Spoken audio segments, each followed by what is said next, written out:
জীবনে প্রিয়জনের জায়গাটা তাকে দেওয়া উচিত, যে তোমার ব্যর্থতা দিনগুলোতে তোমার পাশে ছিল। কাউকে ভালোবাসলে এতটা ভালোবাসো যেন কষ্ট পেলে সে সবার প্রথমে তোমাকে খোঁজে। একটা কথা কি জানো তো, কাউকে ভালোবাসার অনেক উপায় আছে, কিন্তু তাকে ভোলার কোনো উপায় নেই। সম্পর্ক যখন নতুন হয় তখন মানুষ অজুহাত খোঁজে কথা বলার জন্য, আর সম্পর্ক যখন পুরাতন হয় তখন মানুষ অজুহাত খোঁজে এড়িয়ে যাওয়ার জন্য। মিথ্যে আশা দিয়ে কাউকে অপেক্ষায় রেখো না।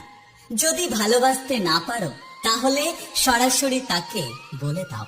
কখনো গায়ের রং দেখে প্রেম করো না।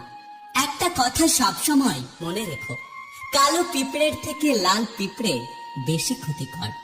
যে তোমার নীরবতার ভাষা বোঝে না সে কখনোই তোমার চিৎকারে